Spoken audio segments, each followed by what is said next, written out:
Évangile de Jésus-Christ selon saint Marc. En ce temps-là, Jésus venait d'être baptisé.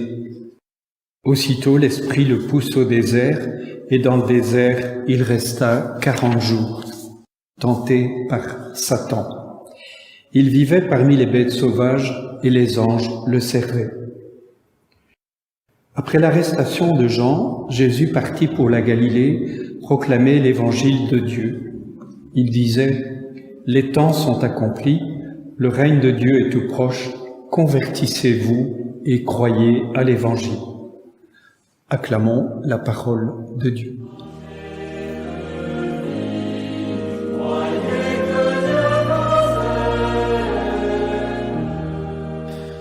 Frères et sœurs, ce premier dimanche de la période de préparation à la fête de Pâques, ce temps de conversion qu'est le carême, nous est présenté à travers la symbolique de l'eau. L'eau qui, comme toutes les réalités humaines, présente des aspects positifs et négatifs. L'eau, elle désaltère, mais aussi elle est celle qui inonde et qui détruit. Dans l'extrait du livre de la Genèse qui est proposé comme première lecture de ce dimanche, on parle du déluge qui a englouti tous les êtres vivants, sauf ceux que Noé et ses fils ont sauvés dans l'arche. Et dans la première lettre de l'apôtre Pierre, il s'agit cette fois de l'eau du baptême qui nous lave de toute souillure.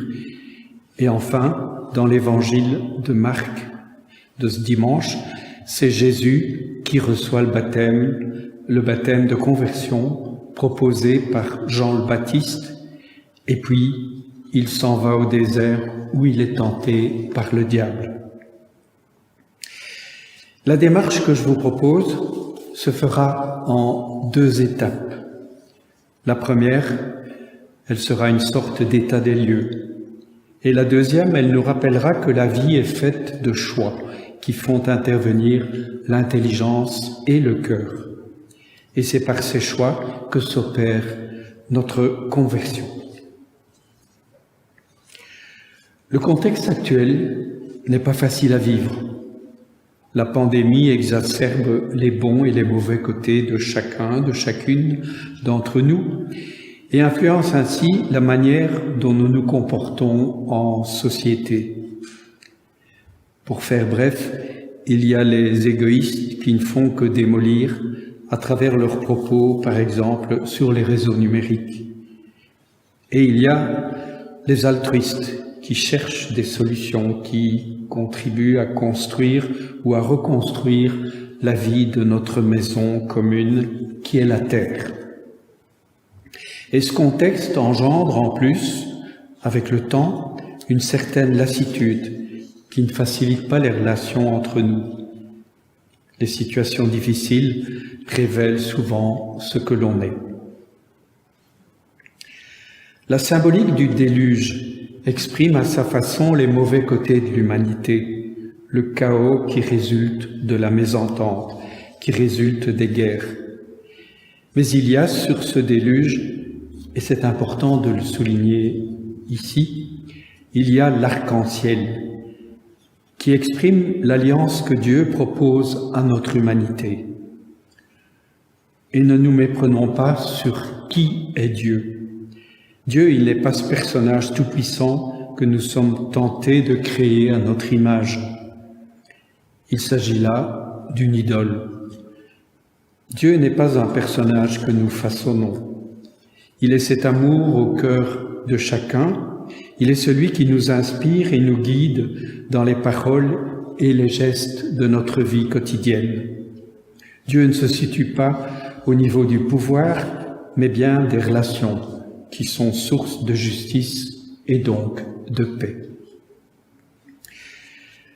La vie de chacun, de chacune est faite de choix. Ces choix portent sur les aspects répétitifs de notre vie, ce qu'on va faire ou ne pas faire aujourd'hui, par exemple, mais ils portent aussi sur des aspects plus essentiels, sur les choix de vie, comme on dit. Et c'est ici qu'intervient la conversion à laquelle nous convie le carême.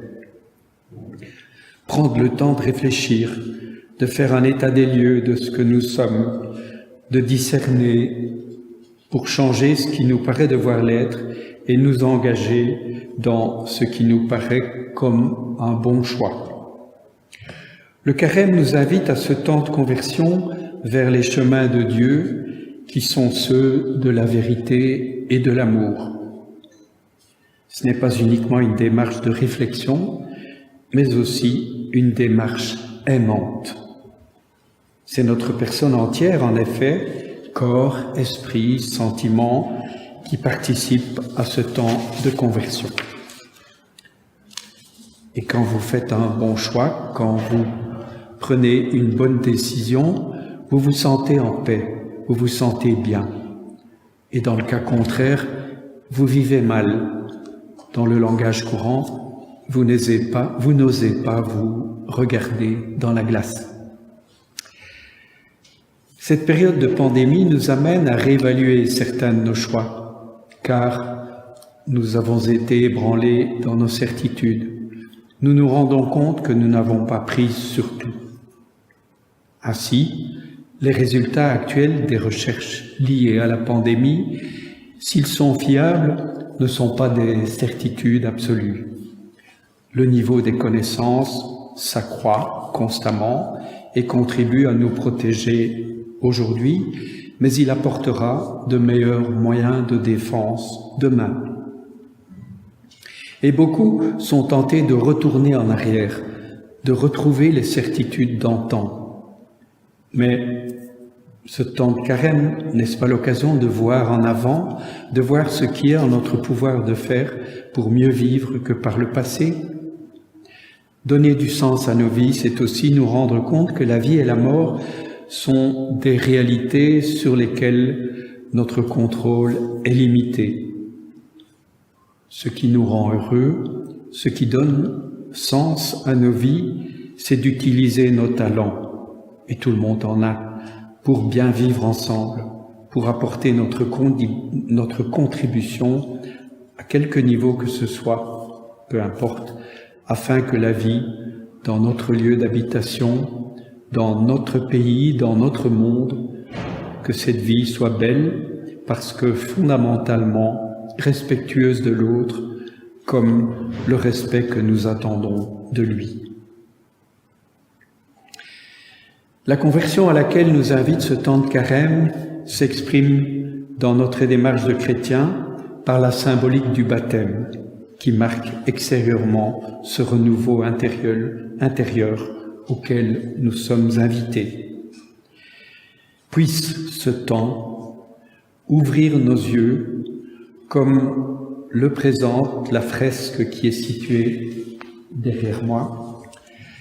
Il ne s'agit pas d'abord d'une remise en ordre juridique, moral de notre vie, mais il s'agit de retrouver cet élan du cœur qui est Dieu en nous et qui sera le moteur de changement dans nos comportements.